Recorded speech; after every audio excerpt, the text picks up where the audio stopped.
我们再画另外一个形状的，通过这个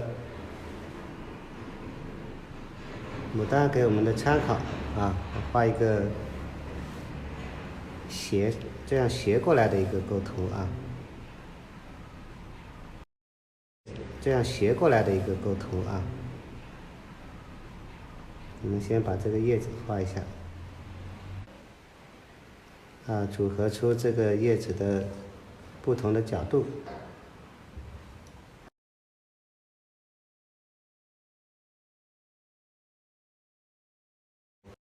不同的角度，画的时候尽量的随意一点，特别是刚开始啊，刚开始画这几组，应该随意一点，然后到后面我们就看情况，如何去增加，如何去补充，不要一开始就画得很小心，很小心，后面它就慢慢的就没状态了啊。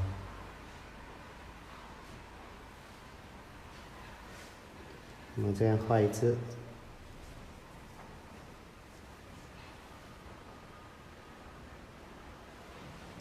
这样两组就出来了。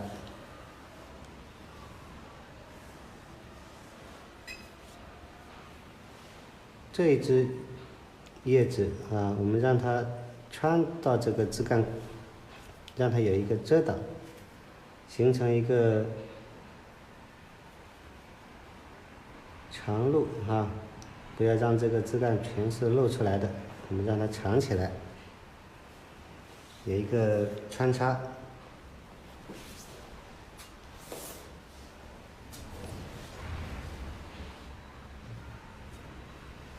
然后我们可以在这里面继续增加叶子，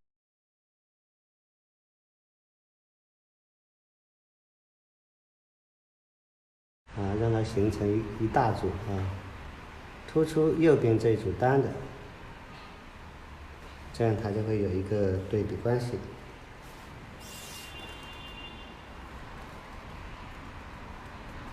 所以这些关系我们把它搞清楚以后，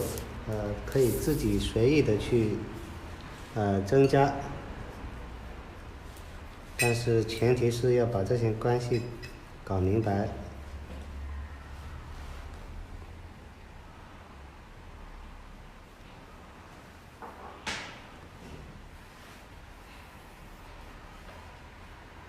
让它形成一个姿态。在紫藤班里面，我跟大家说过的那个楔形构图我们紫藤班的做那个小草图的练习，说到的那个构图形式，构图的要注意的基本的字形构图的规律是非常有效的。我现在画这个就是以这个楔形构图然后围绕着这个构图的势去补充叶子或者花都可以。比如说这个我们再增加小叶子，我们也是会按照这个方向跟着这个方向去走，这样它就会形成一个势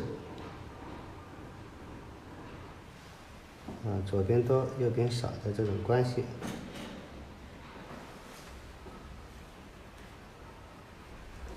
跟我学过的，这也是最重要的。最重要的就是这种东西其他的你画的工整一点、写意一点、颜色鲜一点那个是个人的喜好都可以。重要的是这些知识这些关系，这些不变的规律，才是我们要去掌握我们要去搞清楚的这些关系。把这些画理都用到画面里面去，画面它就成立了如果没有这些画理的支撑，画面不成立，你画的虽然很好看但是画面它不好看画面不成立，那就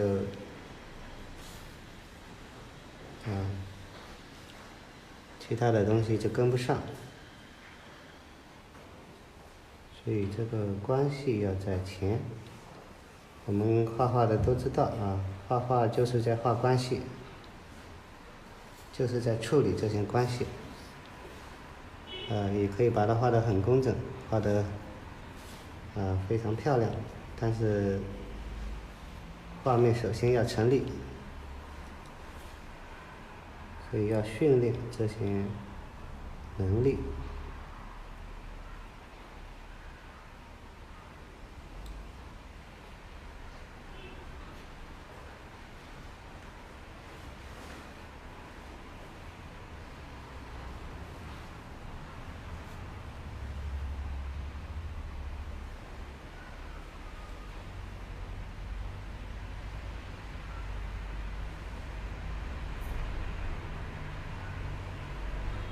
在训练局部的时候要很慢啊，但是在画小创作的时候，我们就要进入状态，一气呵成笔笔相连这种状态去画，他画出来的这种他才能够接得上气啊。所以画写意的一般都是一口气就画完，这样画出来的东西它就看起来比较舒服。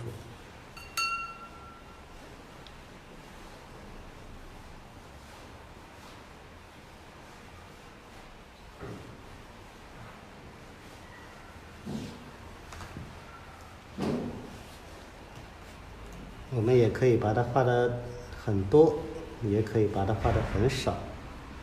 其实画得少比画得多还要难因为要注意到很多，大一点点小一点点就不一样。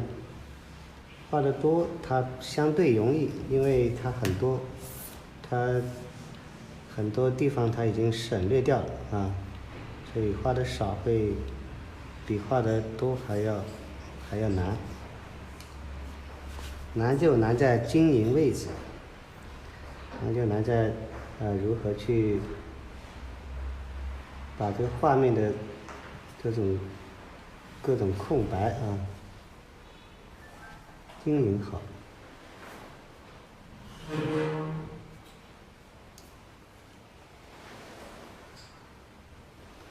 用写意性的笔触，浓淡干湿的关系，表现这个花朵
重的地方让它更加重，让它有东西；虚的地方让它更加虚，显得虚的地方就是和实的地方形成一个大的反差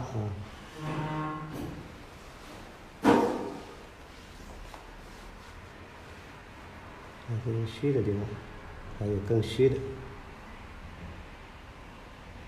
要让它水墨淋漓的那种状态。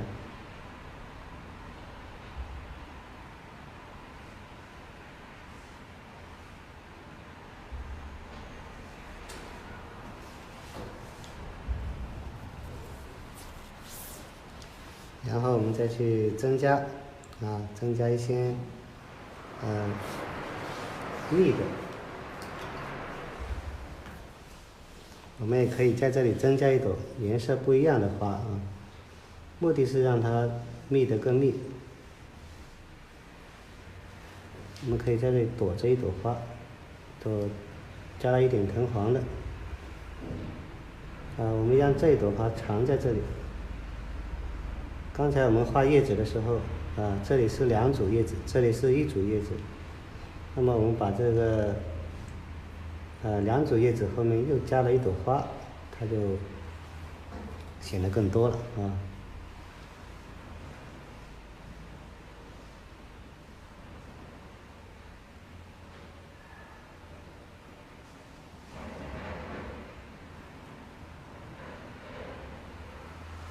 然后我们在后面还要可以增加一个淡一点的枝比这个前面这一组淡一点，水分多一点的这个枝干，我们把它接下来这个水分很多，故意让它很多然后这里可以长一些淡一点的叶子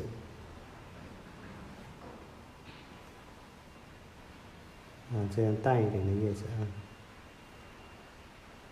这样它多的地方就更多了。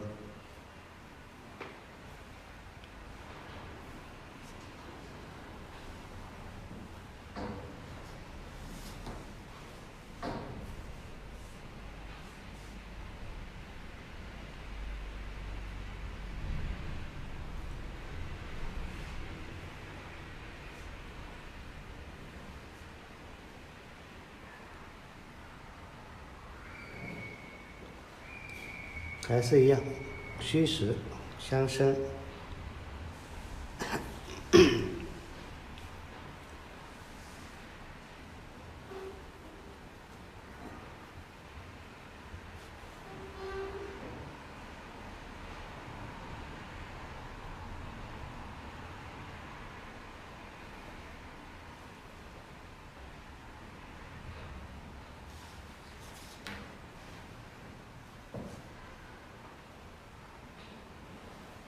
淡的就够淡一点。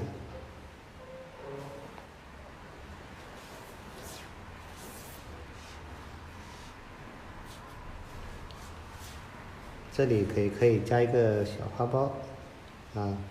小花苞也可以加在这边左边多右边少，形成一个对比关系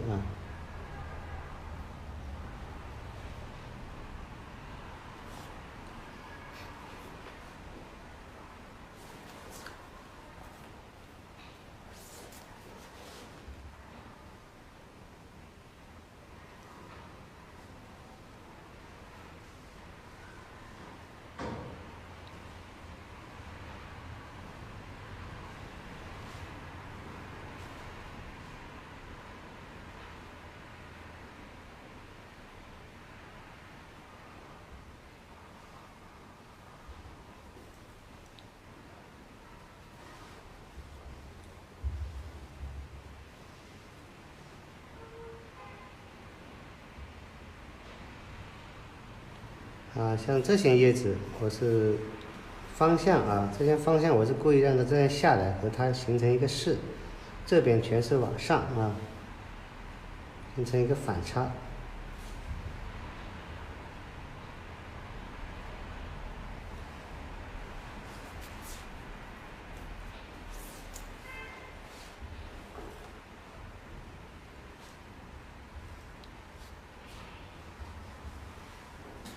然后用胭脂来勾一下叶脉。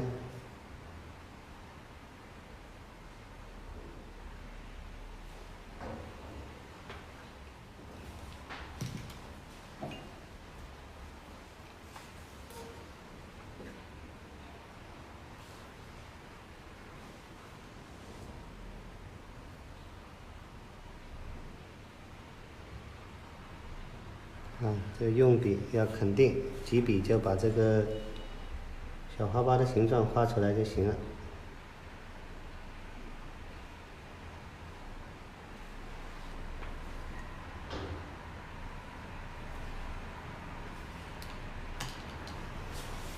然后在这个基础上，我们可以再去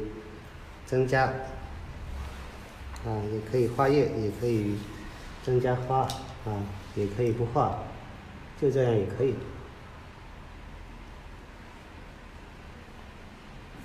这里我们可以让它来一点叶子打破一下这个花的外形，我们这边来一个小叶。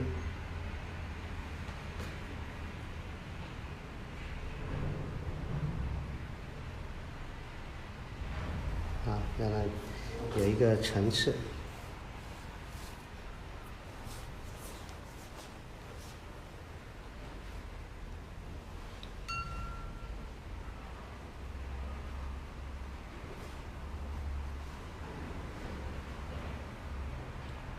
这一组叶子非常的，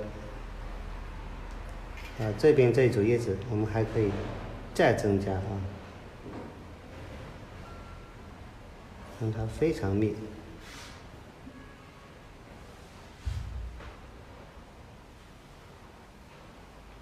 突出这一组单的，这些地方我们都增加掉。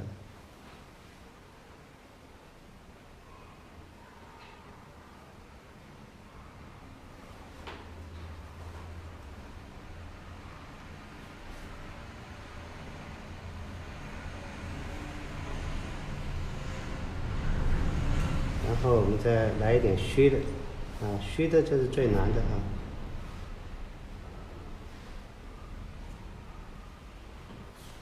旁边我们可以长一只虚的上去。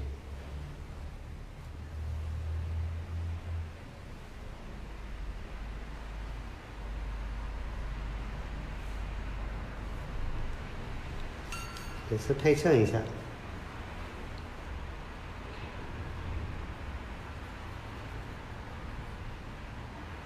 水分多一点，撒一些点。这枝干的旁边也可以有一点有一点这些点，让它画面里面有一个点线面的关系。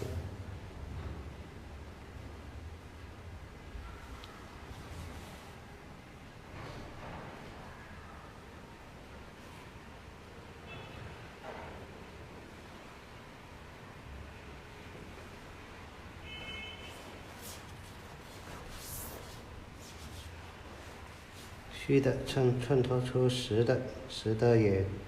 把虚的衬出来，它们是一个互衬关系。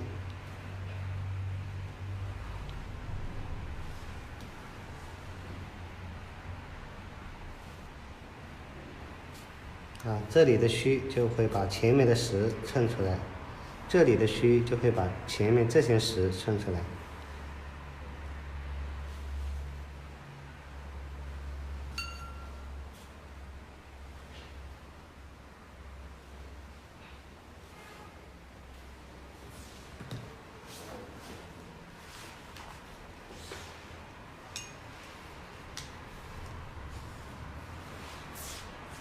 然后把花蕊点上。